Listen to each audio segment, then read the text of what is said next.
Modern Christianity has a problem, has a conflict of ideologies. On one hand, it says humans are made in the image of God, but then it also says that children are born with a sinful nature. When they speak that way, it shows they really don't understand what sin is. As sin is described first in the Bible, where God is speaking to Cain, and Cain is jealous of his brother, and he ends up murdering his brother because he's jealous. And God says, "Watch out, because sin is crouching at the door. It is eager to have you, but you must rule over it."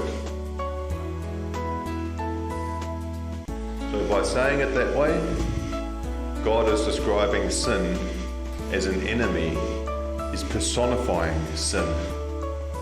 So we need to think of sin as being something that's external to us, something that is a real personal enemy. And sin is already in the world because sin entered into the world through the one man, Adam. But it doesn't mean to say that babies are born with a sinful nature. And the reason they come to that conclusion is because they don't understand what it means to be born again. That whatever is born of the Spirit is Spirit. And Nicodemus said, "Well, how can it be possible for me to crawl back inside my mother's womb and be born again?" And in that culture, their whole lifestyle was governed by the laws of God, so he was an expert in interpreting the laws of God that were written in the scriptures, and he didn't understand what it means to be born again. And Jesus said, you don't understand it. You search through all the scriptures and you think that you have life in the scriptures, but you refuse to come to me so that you can have life. And when he's saying that, he's saying, I am breathing the breath of God. And if this breath comes into your lungs and it forms a part of your life, and that starts to breathe out through your lungs, we're talking, of course, not talking about air, we're talking about word, the Spirit. What is the nature of the words that we speak? Where do those thoughts, intentions, everything that carries power in the word, where does that come from, and what is it trying to do? That's what the Spirit is. The Spirit of God is the Spirit of truth, the Spirit of light. We want the truth to be known, we want to bring everything into the open, because on the other hand you have the spirit of deceit. Deceiving is actually causing someone to depart from the truth.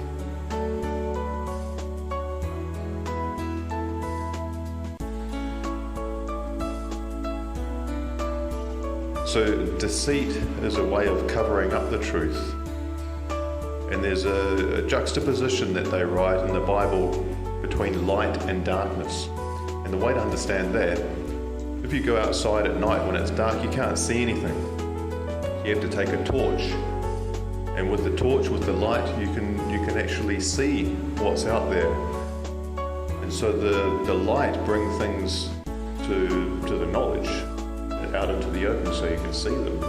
But the darkness covers things up and conceals them. That's the difference between the spirit of truth and the spirit of deceit.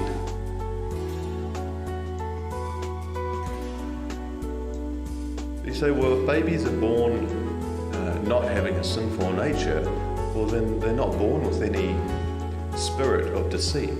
And that's the truth. I mean, babies don't come into the world telling lies. They come into the world crying most of the time because it was a very traumatic experience.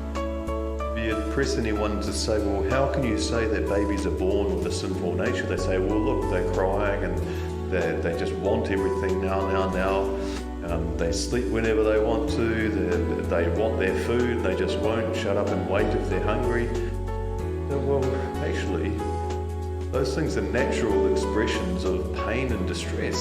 It doesn't mean to say that you're a sinful person for crying when you're in pain. And people who are like that, they don't have any empathy, compassion, any love for those that are crying in distress, crying in pain.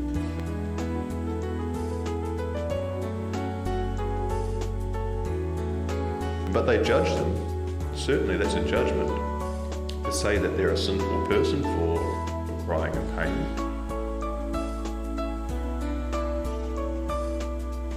So yeah, I mean, you'll know them by their fruits. That's what Jesus said, you know, you'll know the brethren because of the love that we have for one another.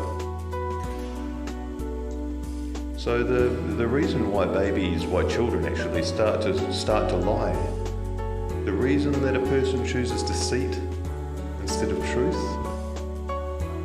is because they don't like where the truth will lead them.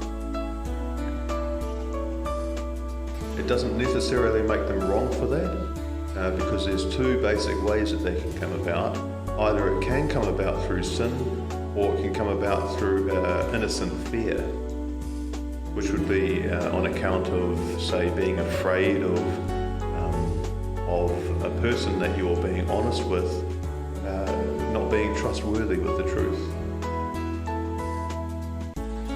So that's actually how children start to lie, is that they're afraid of telling the truth because they're afraid of the consequences. And in a lot of cases, what I see is that it's actually not fair. It's not fair the way that the grown-ups respond to the truth when children tell them the truth, because children make mistakes, and those mistakes are inclined to make grown-ups angry sometimes, because sometimes it costs quite a lot.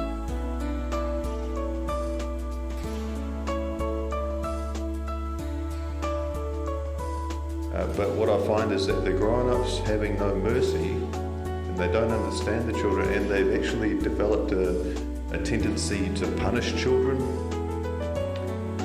especially their own children. They can be quite cruel in that sense if they start to develop that tendency. Well, then the children, they're afraid to tell the truth because they know that the parents are going to respond in a way that's actually going to hurt, and it's not fair. Because children need to be taught. They deserve some mercy in order to learn as they're growing up.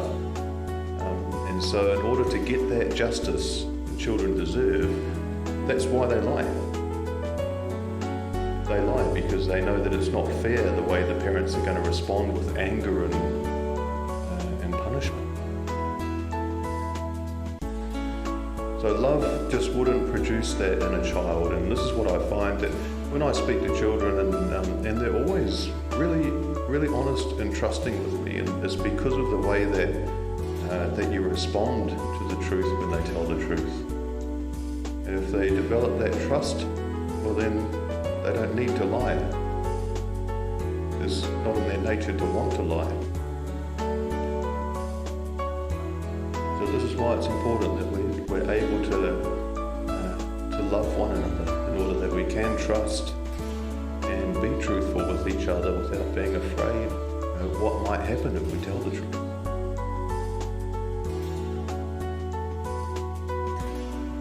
You can't expect everyone to respond with love, though. It's just a simple fact of the world.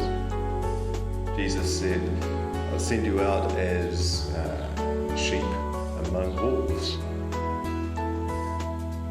Describing there is we're just an innocent, fluffy little thing bouncing around, being happy in life, and we're surrounded by wolves that just want to tear us apart. And that's the reality of things. So you do have to choose carefully, and of course the world with its ordinance structures, they love to set up people one over the other and get all the dirt on each other. But this is the main reason why churches can't be trusted. I know that they don't have the intrinsic knowledge of what the truth is. And they've come faith in a very different way than what Jesus has intended through his message of truth and love, because they really aren't pursuing the truth. All they're wanting is some reprieve from the conviction of their conscience. And you'll see that plain as day if you go into a church and ask them how it is that they became converted. Because they got the guilt trip put on them. And they wanted a release from that guilt. And so they've entered a covenant with someone who's first of all condemned them, and then said, well, okay, here's the conditions. Give me some innocent blood, and then I'll just turn a blind eye to your sins. You see what the real problem is there, is it's a direct contradiction with what's written in the scriptures about God, that to condemn the innocent and to acquit the guilty, both of those are an abomination to God. And yet that's exactly what their doctrines teach.